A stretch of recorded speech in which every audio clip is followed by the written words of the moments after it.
He is one of the product management gurus out there, someone I look up to. The best games today have incredible social experiences, and some of like the best social products also have like a whole bunch of like game-like mechanics like built into them. My background was in data analytics. My background wasn't in like product design. It wasn't in like general product management. So I tried to like best leverage the things that I could do well while I tried to build the skill set. But it wasn't like data background working on like, at the time, just like basic definitions of like, okay, how do they measure retention? Like, how do they like all this sorts of stuff? The web was like, the web games, there were a number of things that were just made life so much easier than mobile.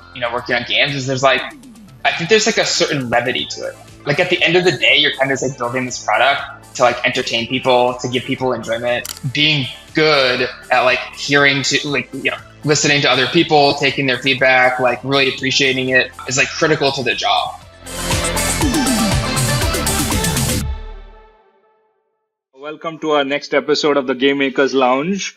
Today, as per usual, we have an exciting guest, Kyle, someone both CJD and I worked at Zynga for a bunch. Me and Kyle were together on the Farmville team. He is one of the product management gurus out there, someone I look up to as far as product management is concerned. Really excited to have him. And Kyle, why don't you start by introducing yourself? Yeah, likewise. Thank you for having me. Appreciate the intro. Probably more glowing than it needed to be. But so I'm Kyle. Like AJ said, we met while working at Zynga along with Jason. Been at Meta for the last roughly almost 6 years. It'll be 6 years this fall. Before which I was roughly at Zynga for about the same length of time. We started my career at Zynga in product management, living in San Francisco. So spent a number of years in the Bay Area. Somewhat recently, or feels recent, I guess it's been almost 2 years. I moved back to the East Coast. I live in New York City. Before all of that, had a sort of alternate career as an economic consultant, which was like interesting professional experience. Although admittedly, I have not looked back since leaving that and working in tech and on product. But nothing to discourage people from doing that. It was, like I said, it was a good professional experience. Well, maybe at the end we'll have some bonus questions, just personal economic advice. Help. Yeah, I joke when I was in college, I interned one summer at Fannie Mae, and I worked in risk management, and it was in 2007, which was like the year before the financial crisis. And obviously, risk management at Fannie Mae and the financial crisis was sort of front and center. So not, take with that what you will. I was just an intern though, so hopefully it didn't contribute to that. Also, Kyle, weren't you part of our Zynga soccer team? We had a soccer team going. I still remember one of our matches with Twitter, which had a red card in it. That was fun. Yeah. You guys had a red card? He did, man. It was a fun game. That sounds about right. Yeah. I played soccer my whole life. I played in college, and then I've mostly quit. Kind of almost cut cold turkey after college. I did hang out in some casual leagues.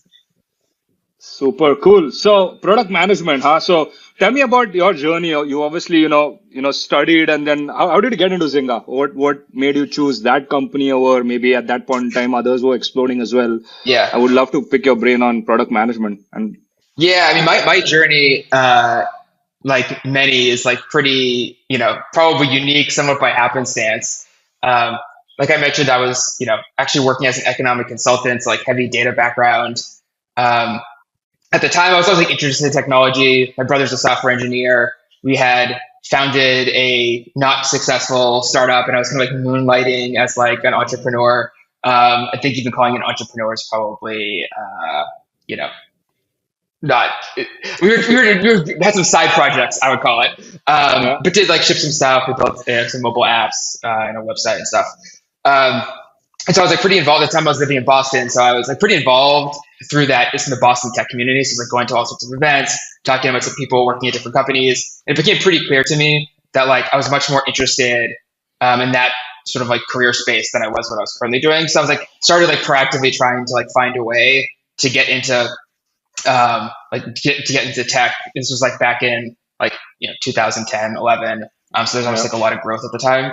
And so like when I started like looking, like I was just trying to figure out a way, like how can I manage or sort of like leverage rather my skill set in analytics to like find my way and like add value somewhere.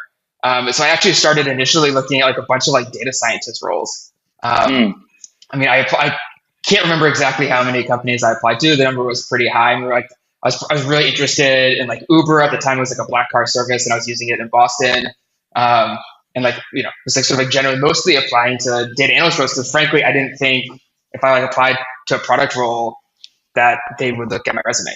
Because I effectively, with the exception of like building some stuff on the side, like didn't have any sort of like direct product experience. And sort of like throughout this process, I like very backhandedly, like through a friend at work, learned about Zynga. It was like a very interesting journey. Zynga at the time was like they've recently IPO'd. They were growing and like scaling a ton, and they were looking to build their product management org. And they were like specifically recruiting at a bunch of like investment banks, consulting firms. I happened to have sort of like a friend of a friend who was an investment banker. It's like, hey, I just talked to some like recruiter at Zynga. Seems kind of like what you're looking for. Do you want me to like put you in touch with them? And I was like, yeah, that sounds awesome. Literally like spent like the next like 2 weeks on a bunch of like phone calls with them. Was in San Francisco like 3 weeks later, and then moved to San Francisco like 3 weeks after that. And then I moved to Zynga. It was like it like all happened. It went from like knowing almost nothing. I mean, at the time, I like many people in the country were playing Farmville, but I didn't have like an intimate knowledge of Zynga aside from I was like an active like TechCrunch reader at the time, so like I read lots of articles about the company. But then like the more I learned about it, like the more the more interested I was in it. And loved their mission. Mark always used to talk about, Zynga really just being sort of like a social gaming was like a social layer on top of, or you could think of it the reverse way. But yeah, it was effectively just like a social layer on top of these, gaming layer on top of these like social experiences. And that just like really resonated with me. So as soon as I had the opportunity to interview, I was like really excited. I don't think I've ever studied so hard for an interview in my entire life. I mean, I can like literally remember just going through like spending like hours trying to know like every metric because like I had a bunch of a data background, but it wasn't like data background working on like at the time a massive scale. Just like basic definitions of like, okay, how do they measure retention? Like how do they like all this sorts of stuff? And just like root memorizing some like terms. It was like kind of like a wild journey for me. Honestly, looking back at it, I'm not sure how how I got past the interview process, but found a way. Was it difficult? Was it hard? Yeah, I mean, I think the short answer was yes. Yeah, I mean, like I can remember at the time, like some like pretty common questions and like PM interviews for Zynga anyway were like, how would you like debug like a DAO regression if like you wake up at 9 a.m. and like, concurrents are down 6%, like all that sort of stuff. Which I think at the moment now seems like second nature to me, but at the time it's like thinking through. And I remember back then, like games on Facebook, you had like such incredible access to data. I mean, we could like source DAU, right? You could tell exactly which percent of your DAO came from like every single entry point because everything had click-through attribution since you're built on top of Facebook. And so like digging into like all the specifics of like channels and like feed DAO regressions and like all this sort of stuff. I think we all wish, working now on everyone building mobile products, I think we all wish we had that sort of level of analytics in mobile as we did on web, because it was like the amount you could learn was like incredible. Oh yeah, the web was like the web games. There were a number of things that were just made life so much easier than mobile.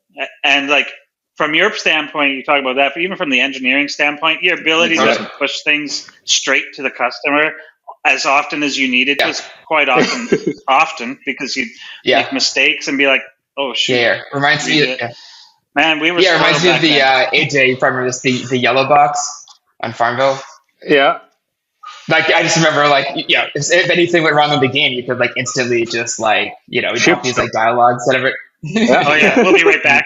Tending the farm. Yeah, that was different. But yeah, I mean, I actually remember like a growing pain a bit for like Zynga as like the company had transitioned from like web to mobile. Like was that development process like, and back then, I mean, I think now like for the most part, like app review cycles and things of that nature, like you have to pay attention to them, but they're reasonably expeditious. I mean, back then, I think the like a lead time we assumed was like a 2-week turnaround. Yep, that's right. I And remember like that. anything Country faster than Escape. 2 weeks, we'd have to like, try to work directly with like Apple to try to figure out if we could Hmm. like expedite the review process. But like, it's crazy to think that, that was just like the norm. Yeah, I Um, mean, exactly right. We went from like shipping twice a day sometimes on games like yeah, Farmville Web to like, okay, once in every 2 weeks because you can't really do that on the front end at least.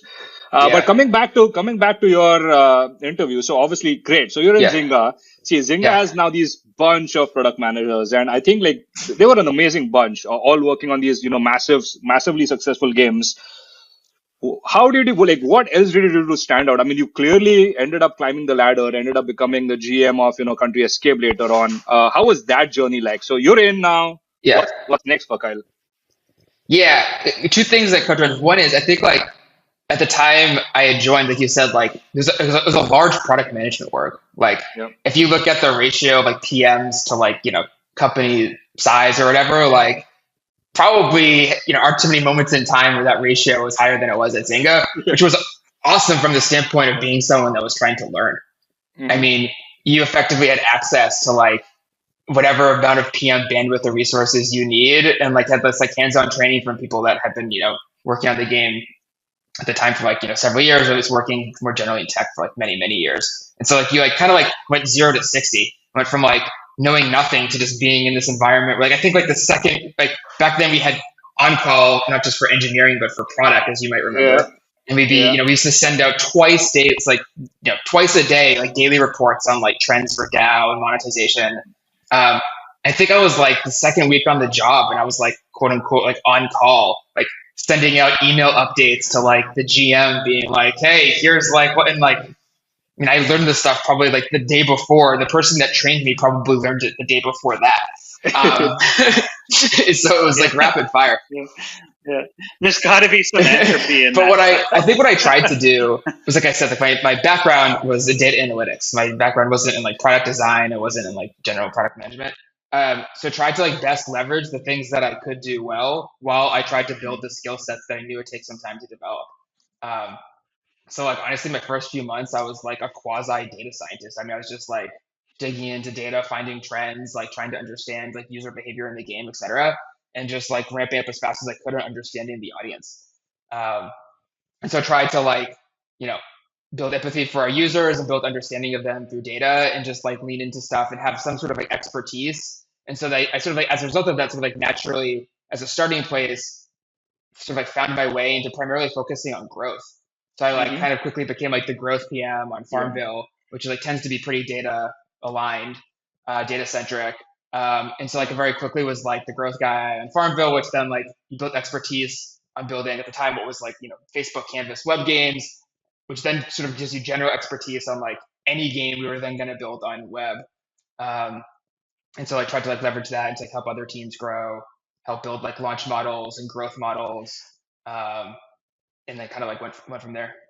I think it's I think it's fascinating that, like, you talk about your specifically your job was to analyze data for growth.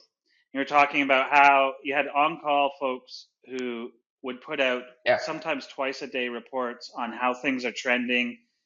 I think the players did not realize at the time, maybe still, or appreciate that they really drove what happened in the Mm. development of the game, because yeah, because these are Zynga's basically a data company.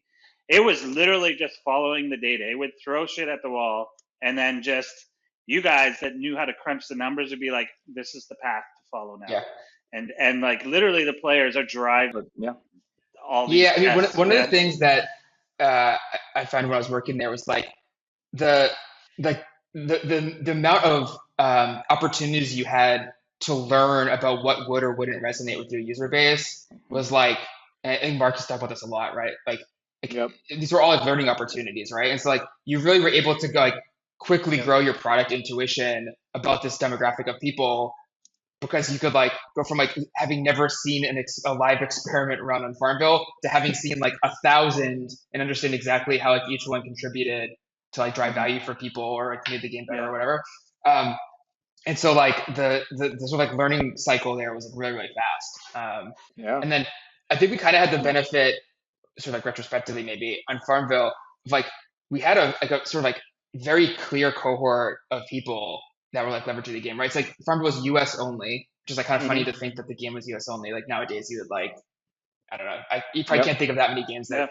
Yeah. And then like the sort of like demographic being sort of like, you know, like 30 to 50-year-old women or what have you. Like, so it's like really like you could like really hone in on like in UXR, like you knew who to talk to, and like you knew, so like it really helped you. It's like I think the combination of like very clearly knowing your players and then also very clearly understanding like how changes impact the game, like combining those two things together.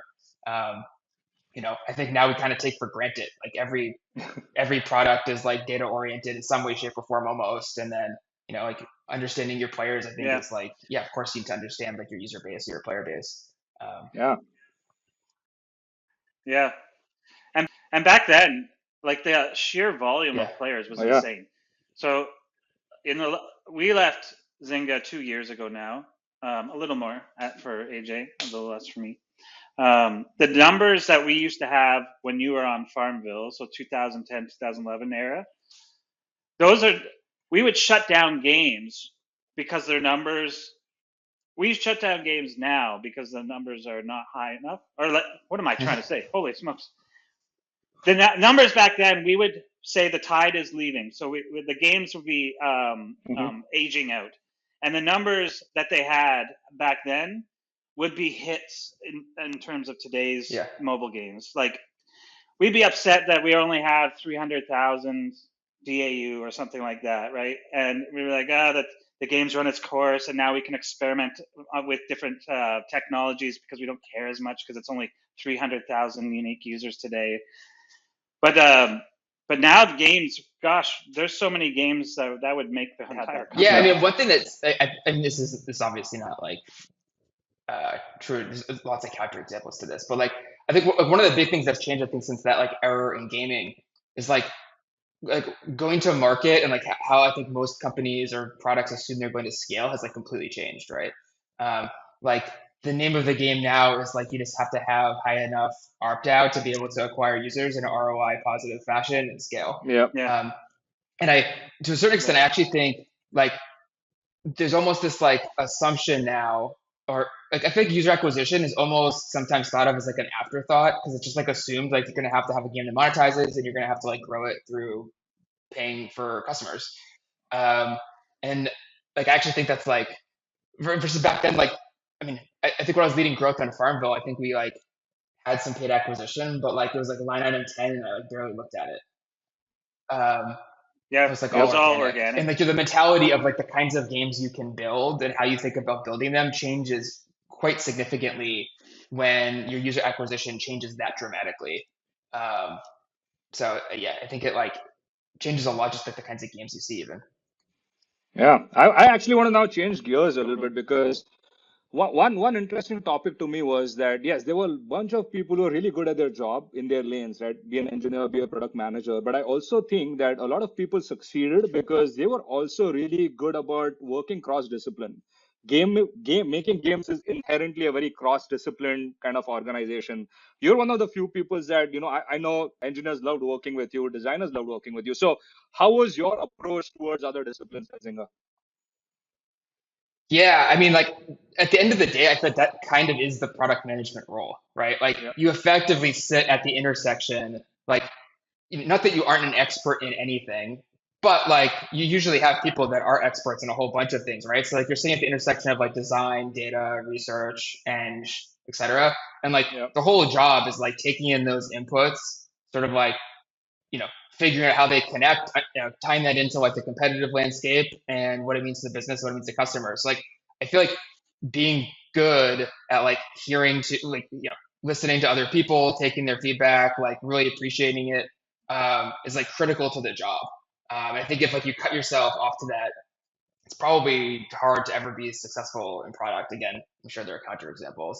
But I think like the best PMs are really able to like, not just like sort of like aggregate that into like a point of view, but also like help work through sort of like disagreements across like the XFN team, right? So like oftentimes the different disciplines aren't seeing eye to eye. I think at different companies, there's always that sort of like known pain point for like which two disciplines don't get along, or and I think like it like kind of is baked into like the DNA or culture of a bunch of companies. It's always engineering and X. Yeah, it's like you can, like, once you, and like, I feel like once you work at a company for like 6 months, you kind of quickly get a handle on like, okay, like this tends to be like where you need to like grease the wheel a little bit because there tends to be some friction here or whatever.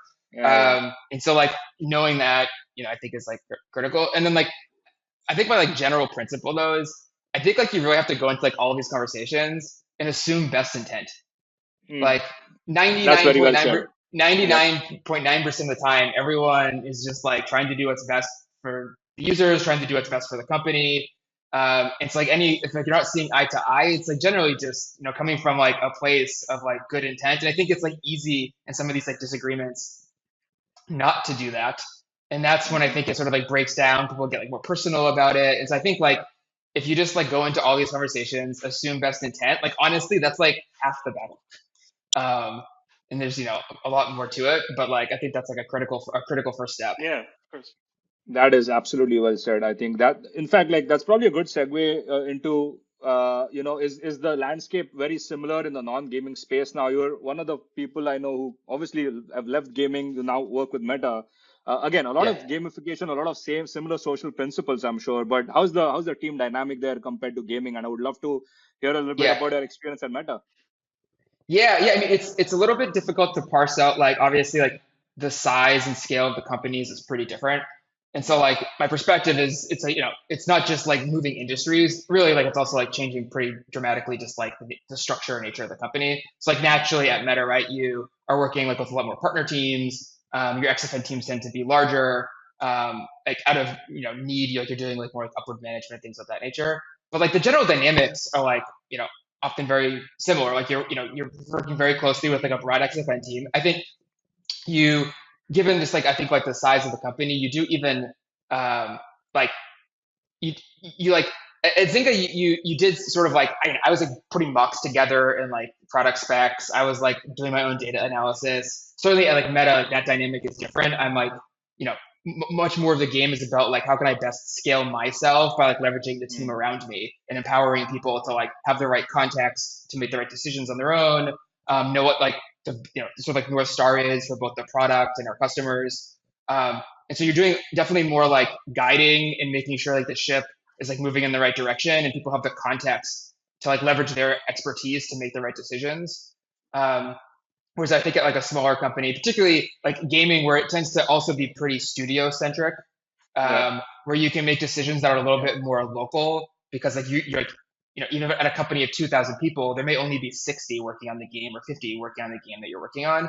Um, and so like things like context building and making sure everyone's aware of like what good looks like and where you're headed are a little bit easier. And so you naturally spend probably less time doing that. Yeah. Um, and to get like, yeah. Do you? Oh, sorry. Do you float around from team to team because of a project, or are you on a particular pod, or how Yeah, does so that work at Meta? there's no like one size fits all, and there's like a few different sort of like archetypes for product management. Um, so like some PMs I will be see. sort of like fully vertical, and you may work on like a large initiative across like a whole host of teams, potentially across multiple apps. Um, some product managers do a blend of both, where you'll work on a bunch of like cross team stuff, and perhaps you also have like a direct team of engineers that you're supporting. And then some PMs will work just like directly with like a more singular team and try to execute. And like I think it's a combination of like there are some like very specific um, like decision points where if you want to be like a captain architect PM and like truly work across a whole bunch of teams, like you can like navigate towards that. And then there's also just some aspect of it which is just like where you are in your career, Hmm. and like how much experience you have that like Sure. those positions I think are suited to like different aspects of like a person's career journey as well. Yeah, makes Um, sense. But talk to me about, were there any good things we were doing at Zynga that you brought onto Meta, or maybe the other way around, that yeah, yeah, you went to Meta and you're like, wow, 100%. here's something different that we should have thought about.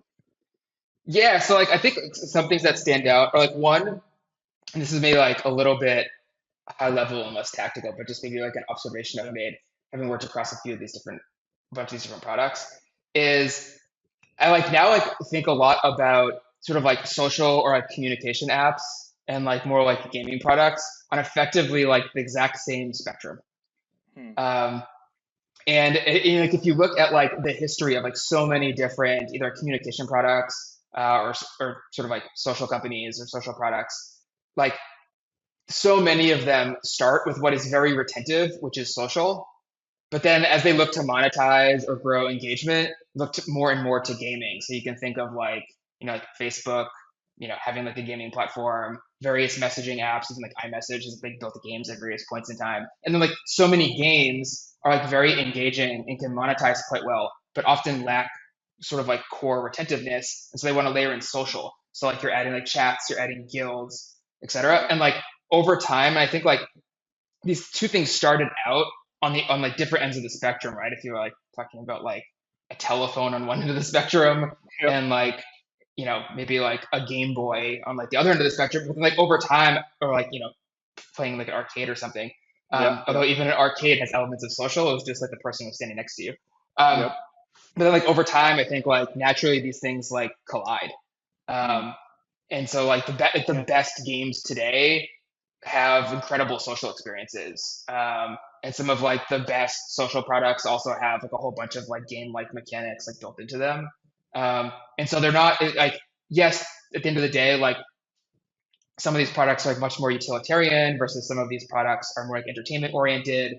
And so some of like the use cases are different, but a lot of like what works feels pretty similar. Similar.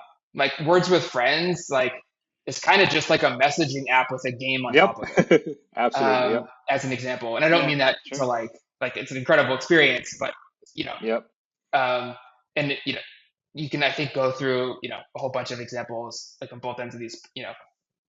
And so it's a long-winded way of saying it's like a result of that, like a lot of like the patterns you see in one or the other, a lot of the kinds of things that work. Um, it's like very frequent that like things that come up in my day to day, I can like think back to things we considered, discussed, tested, shipped at Zynga that are like directly applicable. Um, Obviously, I've like worked effectively only on consumer products throughout my product career. Um, and so these things may be like slightly less true in like other applications, but yeah, it's been more similar than I think I probably even anticipated from that That's cool. perspective. Yeah. Yeah, man, the sheer volume of data you've crunched over your Yeah, career is just massive. Going from a big social gaming yeah, company yeah. to Definitely, I think in both like in terms of like my like learning curve for a product, like I think I mentioned this earlier, but like that like feedback loop of like you've gathered a bunch of insights and whatever you have access to. You've like formed a hypothesis, you've like tested it, and then you've like validated that it's true Mhm. or not. And then doing that again and again and Yep. again is like so important to learning. And like moving away from having like a gut instinct on something to like, yeah, you've validated this 15 different ways and can draw from it. Um, and so like the velocity of that and the precision of that feedback loop is like critical. And so I was like very fortunate to work at two places that happen to be quite good, quite good at that. yeah, Yeah, and I've also heard, Kyle, that you've left gaming, but you still continue helping game Yeah. studios because I mean you have this incredible wealth of knowledge. So are you doing that actively? I know a bunch of gaming studios that you're talking to. A lot of ex-Zingites who start their own company. So tell me about Yeah. the whole advisor side of Kyle Rushton here. Yeah, I mean, I've like I continue to like have interest in the gaming space. I've always one thing I like mentioned to a lot of people when like sort of like thinking about working on games is there's like I think there's like a certain levity to it. Mm. Like at the end of the day, you're kind of just like building this product to like entertain people, to give people enjoyment, and like you know, looking back and like having written specs and like selecting like which unicorns as like a prize for Farmville, like it's Yeah, kind of hard to take yourself like too serious. Like you take your career seriously, but it's like hard to take yeah. yourself too seriously when like yeah, you're like literally writing the words lava T-Rex like in your spec. Um, it's so I've always yeah, like kind of like enjoyed that. So like and obviously having worked at Zynga, I have like a bunch of folks that obviously continue to work in gaming. So yeah, but I work a product advisor with Big Rhyme, which is like a casual competitive gaming company, um, and meet regularly with folks on that team. Um, and it's been nice to like you know sort of like continue to like be able to like leverage like some of the direct context I have on gaming, and like sort of like keep that sharp and just generally stay up to date on like various trends and like changes within that industry. Because I think a lot of the sort of like trends in gaming, like 3 years later, are like trends more generally in product development. That's true. Um, Yeah. so I think that's like always been it's like helpful to sort of like continue to grow there. Um, and so yeah, and I think the other aspect of it is like it's also I think interesting to continue to have exposure to just working with smaller teams. Yeah. So like I think Yeah. I like really enjoy being able to like work at the scale I do at Meta. I think it's like effectively like a once in a lifetime opportunity to like have impact across like billions of people and like Yeah. wouldn't trade that in. Um, but it's also like nice to be able to like work with like a much smaller group of people and be able to be nimble, quickly change Yeah. strategies, have no constraints effectively. So Yeah. AJ and I have discussed this at length a number of times, but back in the day at Zynga, being in a studio building a game, it feels not unlike being a mhm. small team building a company because it was very scrappy. It was very Yeah, get it Yeah. out, iterate, yeah, collect the data. And so it feels like those days where it's exciting still, Yeah. and you're shipping yeah, stuff, and your goal is to put yeah, things Hmm. into people's hands. At the end of the day, it's not to be too clever on whatever. It's yeah. it's legitimately just to get it into their Yeah, hands. Saying, just generally, it's like a natural result of sort of like how game, like sort of like the structure of gaming is like the studio model, like really helps you feel like you're working in a much smaller environment. Yeah. That's true. And I think at Zynga, like yeah, Mark did a bunch of work to like lead into that. I think they treated each game effectively as like its own startup. We like Yep. our process even, right? If like you think back to like trying to like pitch a new game, like it felt not that dissimilar to like pitching a VC for Yeah. like Totally true. for like The green runway lighting to like process. yeah, the green Yep. lighting process, right? And it's like, oh, like, Yep. we want X amount of money to get to this test, like this milestone. Give us like 4 months to do it. And then they can check back in 4 months, and you're like, hey, Yep. here's like the signal we have on this working. Here's what's not. Like, and like, I think that like, mentality is a part of the reason there's like a bunch of former Zynga folks that have started their own companies. Yeah. I think Absolutely. so. Yeah. Do you think? Oh, you were about No. to No. Go ask for something. it. I Go got for one it. more question on in this vein. At what point do you think studios building new games, like you mentioned, Big Run, at what point in their development should they bring someone like you in? That's a good question. There's probably like a self-fulfilling, there's like a biased answer, maybe like an unbiased Yeah, answer. fill Um, away. I mean, to a certain extent, it kind of depends. Like, there's a whole bunch of different kinds of uh, like information or advice a team could be looking for, right? Which probably I think like Yeah, depends a lot on like when someone might be of value, so I think it depends a lot on like the context of like what the company's looking for and the context of what the advisor can offer. Um, for example, there are some folks that like have like a ton of experience raising money, and maybe like hmm bringing them in very early to talk about fundraising is like critical to you. Um, Conversely, maybe you have like a bunch of you know experience doing that and like getting products off the ground, but you've like never run a live product and like need someone to like help you set up like instrumentation and figure out like what Yep. data to look at and how to scale. So like I think I don't know if there's like a one size fits all answer to that. I think different companies and different people can add value at like very different aspects of like the life cycle. And then there's probably like companies that are somewhat successful and just looking to scale, and they're just looking for someone that has scaled and grown teams and can help recruit and things of that nature. Yeah, absolutely. Well, I'll yeah. leave you with one last question, which is Yeah. very similar to this question about what advice do you have for new gaming startups that or entrepreneurs right now who are just thinking about starting their game studio, be it mobile, be it web. Any advice from your perspective?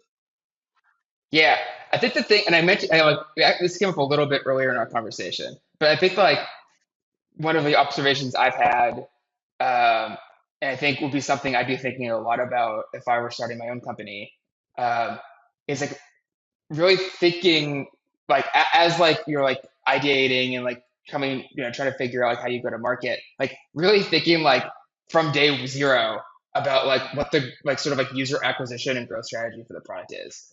I think it's like easy, particularly if like you haven't tried to scale a product before, to like think about that as like slightly like an afterthought. And there's like a little bit of like if you build it, they will come. Like if you build a great product, you can like scale it. And like there's lots of great products that don't scale, and there's lots of terrible products. Maybe not terrible products, but like there's lots of worse products that do. It's like really thinking about like what how you're gonna like grow word of mouth, how people are going to introduce to other people. Why would someone show this to someone else? And obviously, again, like changes a lot in the industry. Thinking mostly from the perspective of like consumer products. If you're thinking about like B2B or a SaaS company, like that looks a lot different. But I would like really be trying to think about like how can you, in the case of a game, even like build in game mechanics, etc., that like more naturally are social from day zero and help you grow. That's a brilliant. That's a really nice call out. Well, on that note, I think we can call this episode done. Kyle, really awesome again meeting you. Thank you for having me. Catch you when you're in San Francisco. Thanks a lot for your time, and you have a good rest of your day. Thank you. Thanks, guys. Appreciate you having me.